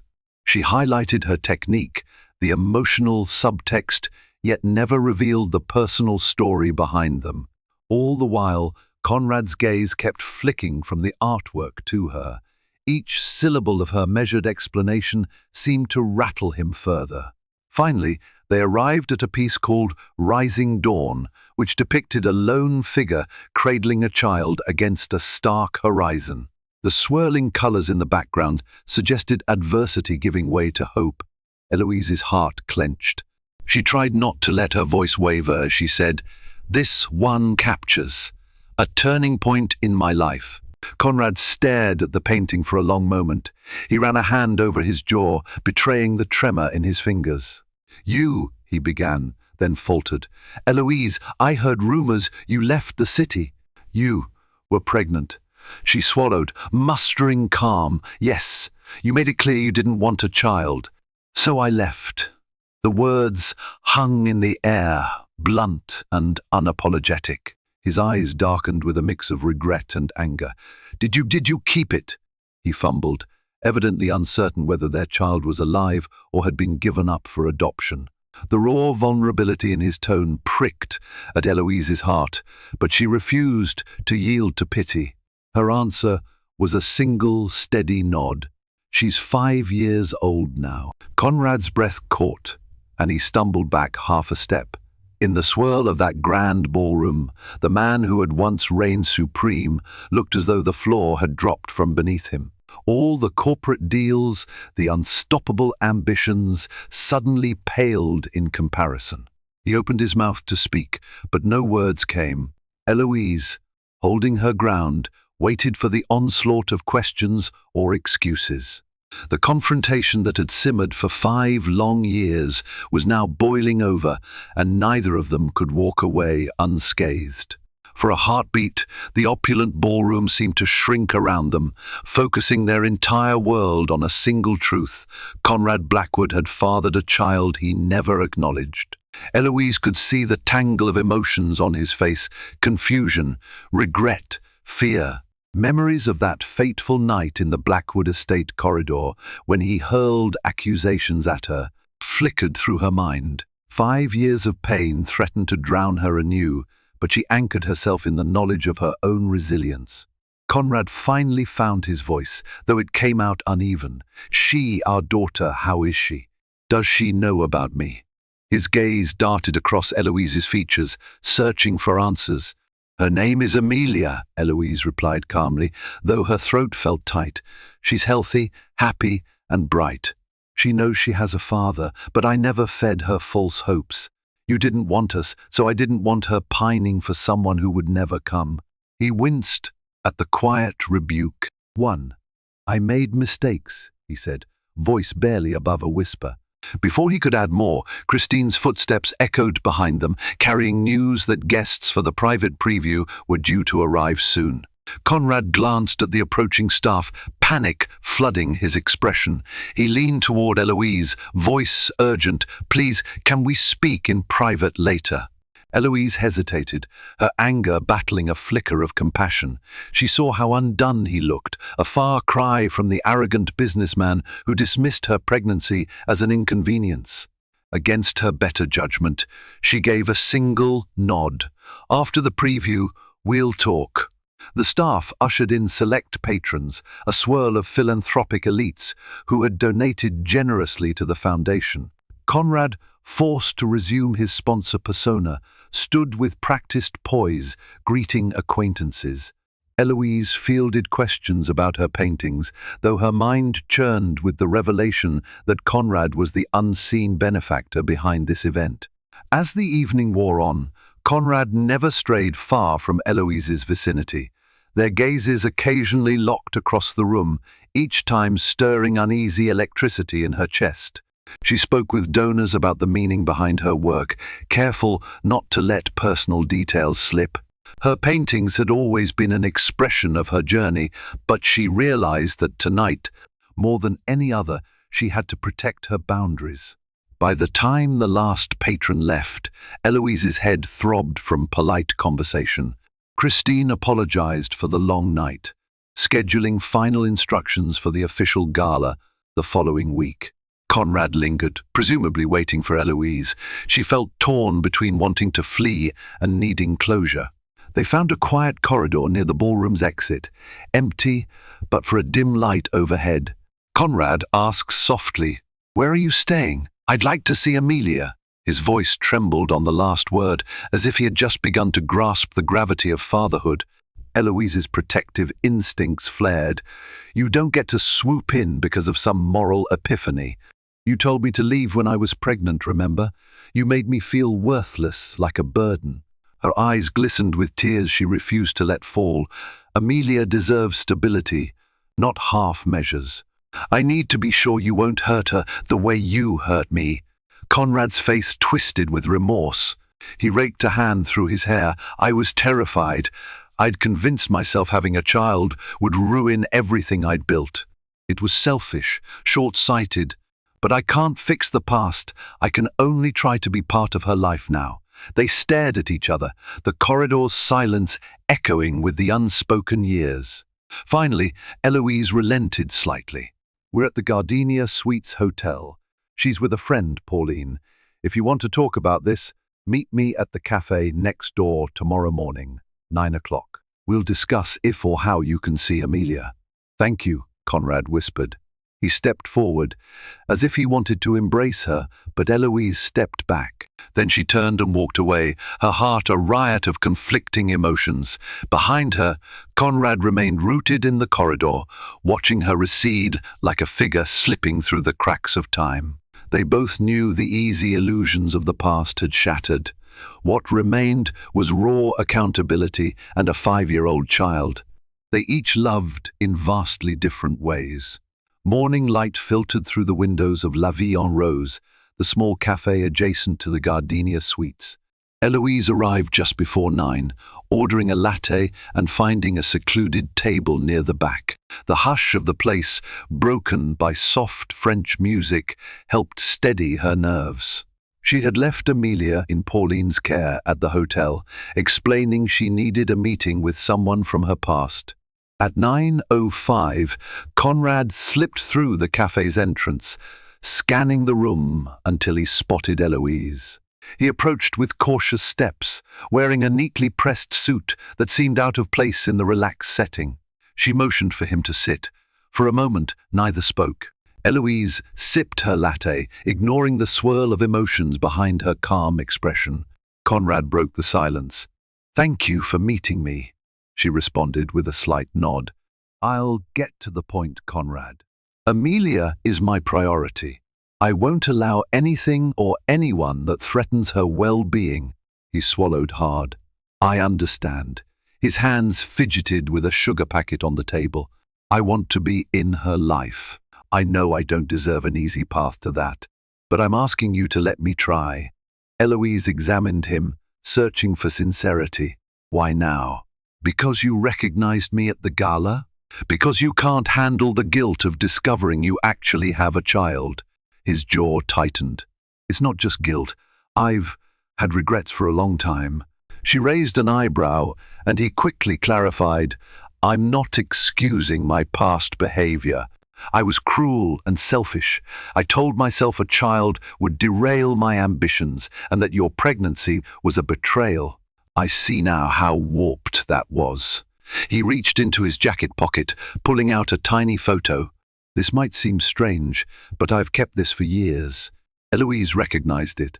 A snapshot from their honeymoon, her arms looped around his neck, both smiling at the camera in candid bliss. She felt her throat constrict, remembering how happy she was back then before everything darkened. "I look at it sometimes," he continued, voice rough with unspoken emotion, "wondering if we could have built a real family if I hadn't pushed you away." Eloise stared at the photo, a swirl of old heartbreak threatening to surface. She steadied herself, reminding herself how far she had come. If you truly want a relationship with Amelia, you'll have to prove yourself. That means consistent effort. You don't get to waltz in and out of her life. She's a child, not a business acquisition. Conrad nodded, eyes downcast. I'll do whatever it takes. I've already assigned more responsibilities at my firm to my executive team. Friedman and Friedman can run without me, overshadowing everything. I want to be present for her. Eloise tapped her fingers on the table. We start slowly. Supervised visits in public places. You'll meet her as a family friend for now. I need to see how she responds to you and how reliable you are. If that works, we can figure out the rest. Relief flickered across Conrad's face. Thank you. I appreciate any chance you give me. She felt her eyes sting with unshed tears. This is for Amelia. Don't mistake it for forgiveness. That might never come. Conrad nodded, swallowing his pride. I understand. They settled on a plan. The first meeting would be at a children's play cafe near the hotel in 2 days. Eloise would introduce Conrad as a friend from her past. If Amelia felt comfortable, they might share lunch. No promises beyond that. As they parted ways outside La Vie en Rose, Eloise realized her hands were trembling. Conrad remained on the sidewalk, watching her go with a haunted expression. She remembered a time when such a look would have melted her heart. But now all that mattered was Amelia's happiness. For better or worse, they had begun a tentative new chapter, one that could either heal old wounds or rip them further apart. The next 48 hours passed in a blur of nerves. Eloise was torn between dread and a flicker of cautious optimism. Pauline offered steady reassurance, reminding her that controlling the pace of each meeting could ensure Amelia's emotional safety. Amelia, meanwhile, was delighted when her mother mentioned a special friend would join them at a children's cafe for games and lunch. The child didn't suspect the magnitude of this encounter. Finally, the day arrived. The cozy castle, a themed play cafe, was bustling with families. Bright murals and laughter reverberated through the space. Eloise guided Amelia past a cluster of kids building towers with foam blocks. Pauline followed at a short distance, ready to step in if needed. Conrad waited near a corner table, fidgeting with a toy princess crown an employee had jokingly handed him. He glanced up, spotting Eloise and Amelia across the cafe. She could see the tension in his posture. Stay calm, she told herself, forcing a polite smile. Amelia, she said gently, stopping a few steps away. This is Mr. Conrad. He's an old friend of Mommy's. Conrad's eyes flickered with longing at the introduction, but he composed himself. Hi, Mr. Conrad, Amelia chirped, studying him curiously. Do you like princess crowns? She eyed the plastic tiara in his hand. A ghost of a smile curved his lips. I'm more of a business suit guy, but for today, sure. She giggled, stepping forward to place the crown on his head. Conrad bent down awkwardly, letting her adjust it. You look like a king, Amelia declared. Eloise felt her chest tighten at how naturally Amelia accepted him. If only she knew, Eloise thought. They found a table in the children's section, ordering kid-friendly snacks. While Amelia devoured apple slices and peanut butter sandwiches, Conrad asked about her favorite colors, games, and what she liked to draw. She chatted freely about her paintings with Mommy, her stuffed bunny named Buttons, and her new best friend back home. Conrad listened intently, nodding and occasionally exchanging glances with Eloise. At one point, a staff member announced a group story time. Amelia's eyes lit up, and she dashed off to join the circle of children. Conrad watched her with quiet awe. He leaned closer to Eloise. She's incredible, he murmured. Thank you for raising her. Eloise's heart clenched. She's her own little person. I just gave her a safe place. She tried to keep her tone neutral, but emotion lingered beneath the surface. When storytime ended, Amelia returned with a paper crown she had decorated. She plopped down beside Conrad, insisting he compare it to the plastic one on his head. Laughing softly, he swapped them.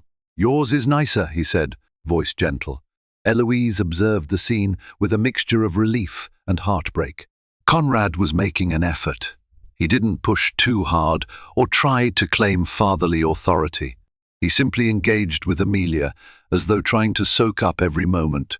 For her part, Amelia seemed to accept him with the open-hearted innocence only a child can possess. After an hour, Eloise decided it was enough for one day. They prepared to leave, and Amelia asked if Mr. Conrad would see them again. Conrad looked to Eloise, silently asking permission. She nodded, but quietly reminded him, "We take this one step at a time." He crouched beside Amelia, giving her a small wave. "I'd love to see you again, if your mom says it's okay." Amelia beamed. They parted ways with no grand gestures, just a short hug from Amelia, who declared him fun. Outside, Pauline offered a discreet thumbs up, while Eloise breathed a shaky exhale. Conrad stood by the door, the plastic crown still in hand, watching them go. Though only a single meeting, it felt monumental, a father glimpsing the child who, until now, existed only in the margins of his regrets. As Eloise led Amelia away, she wondered if letting Conrad in might heal more than just a father-daughter rift. Perhaps it could finally bring Eloise some measure of peace.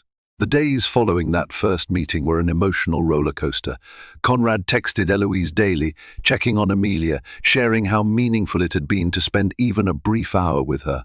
His messages radiated a sense of wonder and humility she'd never seen in him before.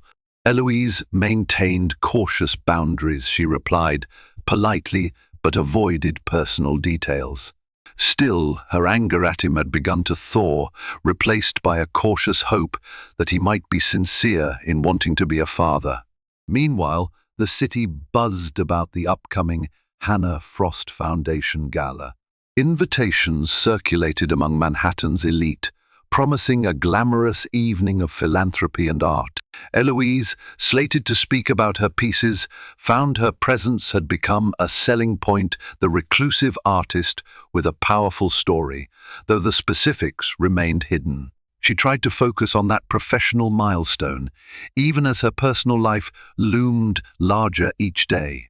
One afternoon, Conrad invited Eloise to lunch without Amelia, suggesting they discuss how to handle future visits. She agreed, on the condition they meet in a public place again. They chose an upscale bistro near Central Park. Eloise arrived to find Conrad already seated, tapping his phone nervously. He rose, pulling out her chair. "Thank you for coming."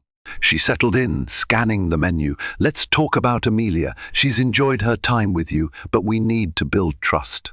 Conrad nodded earnestly. "I want to do things right. I'm prepared to set aside time every week Saturdays, if that works just for her. Maybe we explore the city together. Museums, parks, maybe a kiddie show if she's interested." Eloise watched him carefully, assessing if his newfound enthusiasm would hold under pressure. "She loves museums and music, but please remember, if you promise something, you have to follow through." He looked her straight in the eye. "I will, Eloise. I won't repeat my mistakes." For a moment, their gazes locked, and she saw the regret he'd carried for 5 years. "Why did you hate the idea of a child so much back then?" she asked softly, voice trembling with old wounds. Conrad exhaled. "My father was distant, obsessed with his business, and I hated the insecurity. I told myself I'd never replicate that cycle. But when you got pregnant, I panicked. I feared I'd become my father, a man who thought providing money was enough, while ignoring emotional support." He paused, knuckles whitening around his water glass. "And ironically, I became exactly that. But worse, I pushed you away. It was irrational, selfish, and I can't fix it, but I want to be better now." Eloise felt tears sting her eyes. She recalled the countless nights, pregnant and alone, wishing Conrad would show even a fraction of that vulnerability. "Amelia deserves your best," she murmured. If you're genuine, I'll let you into her life. But the moment you falter, she cut herself off, swallowing the lump in her throat. I won't, he promised in a hushed tone. If you doubt me, watch my actions. I'll show up. They spoke a while longer, hashing out practical steps. Eloise insisted that any introduction of Conrad as Amelia's father must wait until Amelia felt more comfortable. He reluctantly agreed. Before parting, he asked if she might consider letting him fund some of Amelia's expenses. She bristled at first, recalling how once upon a time she'd been cast aside. But she admitted that Amelia's future education, healthcare, mattered more than pride. I'll think about it, she said, ending the conversation. She rose, leaving Conrad alone at the table, eyes downcast in lingering guilt. Outside, as she walked along the bustling street, she realized the conversation felt oddly cathartic. For the first time in years, she had confronted the man who shattered her world, and she hadn't crumbled. She emerged feeling stronger, albeit still wary. Now, only time would tell if Conrad's transformation had roots or was merely a fleeting contrition. The night of the Hannah Frost Foundation Gala arrived in a swirl of anticipation. A red carpet welcomed Manhattan's elite to the lavish hotel ballroom where Eloise's paintings were displayed. Strings of fairy lights sparkled overhead, while tuxedos and gowns formed a tapestry of glamour. Photographers snapped away, capturing philanthropic celebrities, socialites, and business moguls converging for a charitable cause. Eloise stood near her art exhibit, heart pounding under her elegant emerald dress. She wore her hair pinned in a loose chignon, exuding the confident aura of a woman who had forged her own path. This was her moment to shine as an artist, but also a silent showdown with the past. For the first time in 5 years, she and Conrad would appear in public in the same space, no longer as a superficial couple, but as two individuals sharing a secret bond, their daughter. Pauline had taken Amelia back to the hotel suite, knowing the gala was too adult for a 5-year-old. Still, Eloise wished her child could witness the moment when her mother finally stood on equal footing with the city's elite. Christine Holden spotted Eloise, rushing over. "We have a full house. Your pieces are garnering huge interest, and Mr. Blackwood will be introducing you before your speech." A flicker of tension ran through Eloise, so Conrad would publicly vouch for her artistry. The concept felt surreal, yet she inhaled, reminding herself she'd earned this spotlight. Minutes later, Conrad took the stage, looking poised in a tailored midnight blue tuxedo. The crowd hushed, respectful of his status. He delivered a short speech praising the Hannah Frost Foundation's mission to empower women and children. Then he segued into the art segment. "Tonight, we are privileged to present works from a remarkable artist whose pieces embody resilience and hope," he declared, voice steady but tinted with emotion. "Miss Eloise Bennett, please join us." Applause greeted Eloise as she approached the stage. She glanced at Conrad, saw the pride in his eyes, tinged with an unspoken apology. Turning to the microphone, Eloise steadied her breath, addressing the room in clear, measured tones. She spoke of how her paintings captured journeys from despair to renewal, how each brushstroke told a story of confronting life's harshest lessons, yet refusing to be defined by them. Though she never explicitly mentioned her personal saga, the subtext was palpable. She concluded with gratitude for the Foundation's work supporting women who had faced abuse or abandonment, offering them safe spaces and resources to reclaim their futures. A standing ovation followed. Cameras flashed, capturing her poised form. As Eloise descended from the stage, Conrad quietly extended a hand. She hesitated, then placed her fingertips in his, letting him guide her off the platform. A hush fell over them amid the crowd. "Your speech was beautiful," he murmured. "I'm honored to have supported this cause." She withdrew her hand gently, "Thank you," she replied, subdued. "You did well too." The auction commenced, raising substantial donations. Several of Eloise's paintings sparked competitive bidding, culminating in a record sale that left her both astonished and grateful. Friedman and Friedman associates milled about, congratulating Conrad on a successful event. Meanwhile, Eloise navigated congratulatory remarks from donors, her cheeks flushed with a mix of excitement and lingering caution. When the night wound down, Eloise found a moment alone on a terrace overlooking the city lights. Conrad soon joined her, a slight tremor in his posture. "I wanted to say goodbye before I leave," he said softly, "and ask if I could see Amelia tomorrow. I was thinking we could visit the Children's Museum before you head back to Boston." Eloise gazed at him, memories of heartbreak dancing in her mind's eye, yet she also remembered how Amelia glowed after their first meeting. "Yes," she said quietly, "let's do that. We'll take it step by step." Conrad's eyes shone with gratitude. "Thank you, Eloise." For a moment, the city's hum embraced them in silent reflection. Two people who had once been husband and wife, torn apart by fear and betrayal, now stood on the precipice of forging a new bond, tentative, fragile but real. In the background, the hum of applause continued, the world seeing them merely as philanthropic allies. Only they knew the deeper tapestry of father, mother, and child that might finally weave them toward a different tomorrow. Life's harshest storms sometimes pave the way for unexpected rebirth. Eloise, once driven away by Conrad's cruel rejection, found her strength in motherhood and art, forging a new identity far from his toxic shadow. Conrad, blinded by ambition and haunted by regret, discovered that no empire, no fortune, could fill the void left by the child he refused to acknowledge. Their reunion in Manhattan, first through a collision at a charity gala, then through cautious visits with Amelia, showcases the power of second chances and the healing that can blossom even after profound betrayal. If this emotional journey resonates with you, if you felt Eloise's courage and Conrad's path to redemption, please like, share, and subscribe to our channel. Your support helps us bring more stories of resilience, heartbreak, and the triumph of love, reminding us all that, even in life's darkest chapters, hope and new beginnings can emerge if we dare to face our past.